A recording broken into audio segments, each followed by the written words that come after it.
बड़ी खबर धार। मुख्यमंत्री डॉक्टर मोहन यादव के निर्देश पर संभाग आयुक्त पहुंचे डूब प्रभावित क्षेत्र नीसरपुर। प्रभावितों से किया संवाद। जनसंवाद में प्रभावितों के साथ नर्मदा बचाओ आंदोलन नेत्री मेघा पाटकर ने डूब से जुड़े कई संवेदनशील मुद्दों पर रखी डूब प्रभावितों की मांगे। मुख्यमंत्री डॉक्टर मोहन यादव के निर्देश पर डूब प्रभावित क्षेत्र के दौरे पर आए संभाग आयुक्त दीपक सिंह ने सुबह 11 बजे कुक्सी के हीरा पैलेस में धार, अलीराजपुर, बड़वानी और खरगोन के कलेक्टरों और पुलिस अधीक्षकों की डूब संबंधित बैठक की। देखे विस्तृत समाचार इस रिपोर्ट में। माननीय मध्य प्रदेश सरकार की उसी में निगरानी में सब जजों का न्यायालयों का गठन किया गया। तो जैसा आदेश हो वैसे ही का तुरंत पालन। 2 हेक्टेयर जमीन की 15 लाख रुपए की घोषणा की, परंतु उस आदेश का भी पालन न करते हुए विभाग ने उसमें यदि परंतु करके पूर्व में दिए गए मामले की राशि आयुक्त महोदय ने रखा है। इसमें 4 जिलों के कलेक्टर्स और तमाम अधिकारी उपस्थित थे। उसमें हमारे भी सैकड़ों विस्थापित हाजिर थे, जो चारों जिलों के प्रतिनिधित्व एक प्रकार से करते हुए ये बताने आए थे कि उनका पुनर्वास बाकी है और ये पुनर्वास होने तक डूबग्रस्त नहीं किए जा सकते हैं। 2023 की डूब अतिवृष्टि से नहीं आई।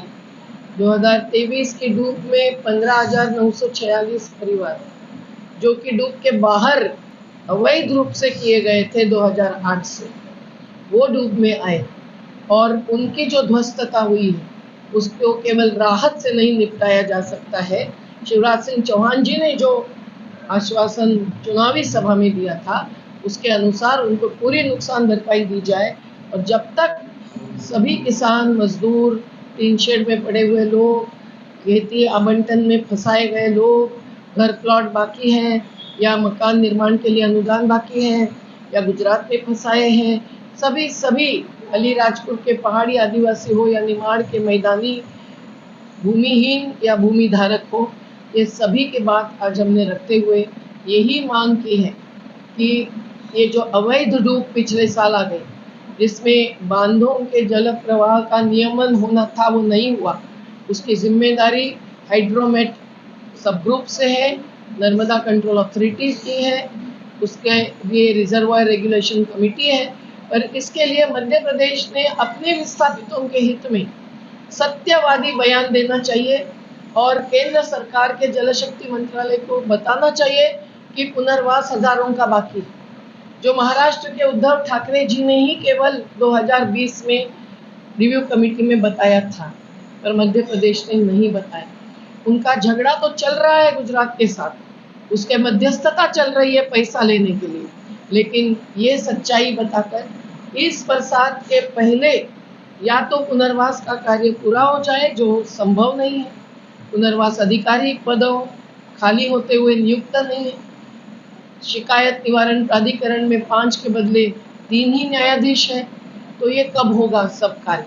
तो तब तक जल स्तर 122 मीटर पर बांध की दीवार की ऊंचाई पर रोकना चाहिए। ये बात आज हमारे सभी लोगों ने सशक्त रूप से की है। हमारे मछुआरे आज भी जलाशय पर उनको पूरा अधिकार संघ के द्वारा देना है, बाकी है। कई सारे दुकानदारों को दुकानों के लिए भूखंड बाकी है और जिनको कि भू अर्जन घर का होने के बावजूद पुनर्वसित नहीं किया गया, उनके साथ अन्याय है, दलित आदिवासी उनके साथ अत्याचार है। ये बात हमने स्पष्ट रूप से आज रखी है और हमने चेतावनी दी है कि अगर बिना पुनर्वास फिर से डूब आने देंगे, जो रोकना बिल्कुल संभव और ज़रूरी है, कानूनन है, तो हमें जल सत्याग्रह पर उतरना पड़ेगा। संवाद में सर क्या परिणाम हुआ? मैंने अभी 2 दिवसीय दौरा नीसरपुर का किया है। कई गांव में जाकर लोगों से मुलाकात की है, कोटेश्वर में, कटनेरा में, नीसरपुर में, रात को शाम भी यही किया है गाँव में। आज हमने सुबह बैठक की है जिसमें आईजी इंदौर, 4 जिले के कलेक्टर्स, एसपी और विभिन्न विभागों के संभागीय और जिलाधिकारी हैं। हमने 2 विषय पे बातचीत की है।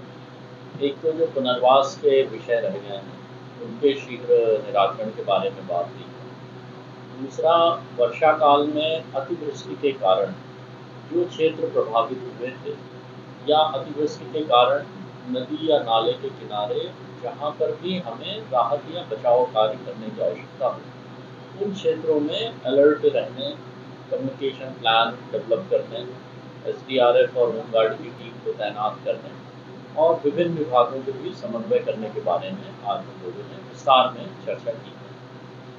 दूसरा विषय है पुनर्वास का। आज हमने निसरपुर में विभिन्न ग्रामवासियों के साथ और विभिन्न जनप्रतिनिधियों के साथ बात की है। मैं बताना चाहूँगा कि पुनर्वास का जो काम विगत वर्षों में हुआ है, शासन और प्रशासन ने हमेशा संवेदनशीलता के साथ इस विषय को लिया। चाहे वो नया निसरपुर बनने की बात हो, चाहे वो लोगों को 60 लाख या 15 लाख या 5 लाख 80 हज़ार देने की बात हो, हर विषय में सतत शासन और प्रशासन की संवेदनशीलता ग्रामवासियों के प्रति रही। इतने बड़े काम में निश्चित रूप से कुछ विषय हैं जिन पर या तो न्यायालयीन प्रकरण के कारण है या कोई अन्य वैधानिक औपचारिकता करने के कारण काम रुके हुए हैं। उन विषयों पर इंडिविजुअल जो लोगों के समस्याएं थी उनको सुना भी गया है, उनके आवेदन पत्र दिए गए हैं।